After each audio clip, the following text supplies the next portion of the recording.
In case you haven't heard, Elon Musk has completed his $44 billion acquisition of Twitter, and guess what he did on his first day of office? He strolled into the Twitter HQ while literally carrying a sink just so he could tweet, "Let that sink in." He already fired the CEO, CFO, and other key figures, establishing a more centralized management approach. Now the question is, what will he do with Twitter? What should he do? Just days into office and a bunch of advertisers already threatened to pull out. If he allows Trump to come back, will he prove true to his promise that he will give everyone a voice, or will he prioritize getting his investment back?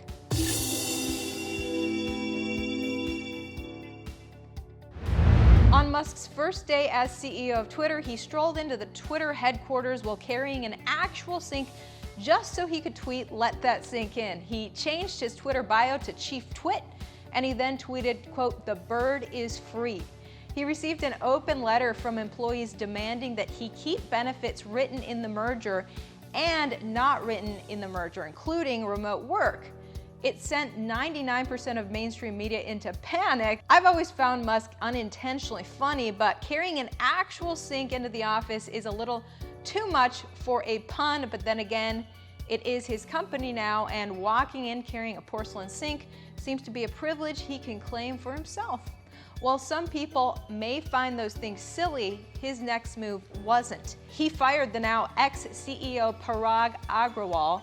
He also fired other high-profile executives, including the CFO, Ned Segal, and the head of legal policy, Vijaya Gadde. He also fired Sean Edgett, Twitter's general counsel. Some Twitter employees claimed nothing formal has been announced. However, in a tweet Friday last week, Segal confirmed his departure from the company. He said, and I quote, "Thursday concluded 5 years at Twitter, and I am grateful for the opportunity to have worked with such an incredible group of people building the world's town square for all of our stakeholders. The work isn't complete, but we made meaningful progress," end quote.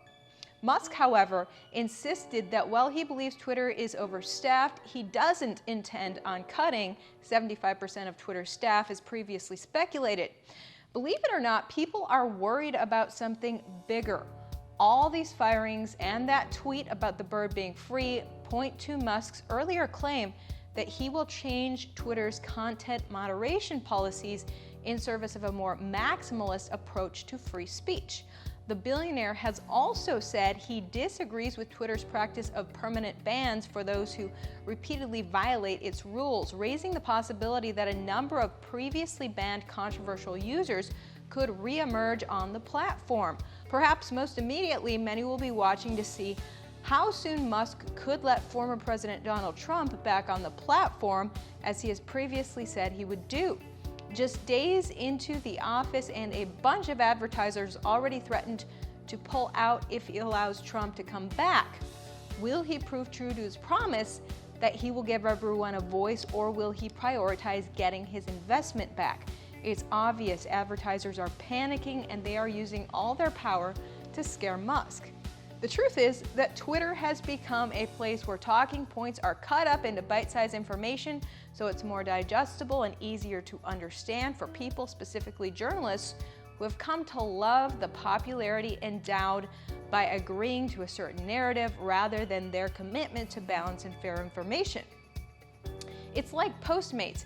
If you don't want to cook, you can just scroll through your options. Better yet, order from the store that offers discounts for the day. No, you won't get the healthiest food, but you didn't have to cook. You save some money and your stomach gets filled. This is exactly what Twitter is. It has become a propaganda machine.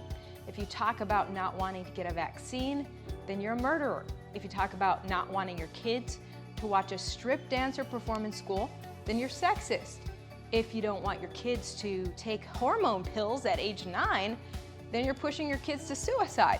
Twitter is not a social media platform. It is a brainwashing platform at this point. So it's nice to see Elon wanting to give voices back to everyone. We need to hear all sides and not be accused of being murderers or oppressors just because we differ in opinion. And the media and many institutions don't want that. Being respected for a differing opinion means people will have freedom to voice their own. Being able to have access to balanced opinions means that people will actually have all the information before making a decision instead of simply being fed a narrative. Now that will disempower the media and many institutions. The truth is that the media is dependent on Twitter, and Musk buying Twitter means he can own the media too.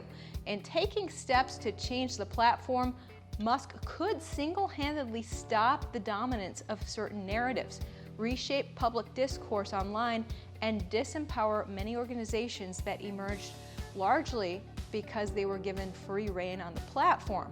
Just to be clear, Musk said he doesn't want Twitter to become a free-for-all hellscape where anything can be said with no consequences, but he is also very clear that he will run this the way he runs Tesla, with him as the decision maker on top and the master.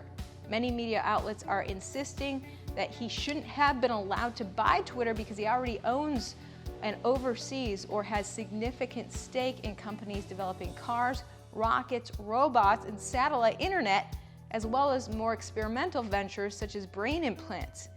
Now he controls a social media platform that shapes how hundreds of millions of people communicate and get their news. Advertisers threatening to pull out is an affirmation that they will do everything within their power to stop Musk. For now, Musk hasn't done anything about it. He brought programmers from Tesla to analyze the codes for him. They formally blocked everyone from making changes. However, those that are hoping for Musk to pursue his original plans are nervous Musk might relent. I don't think so. Musk doesn't seem to be the kind of person that takes well to threats. He also is a savvy businessman. He knows that his response to this threat will set the tone for his leadership and how people can treat him. But I am interested to know what you think. Do you think he will relent or stand his ground?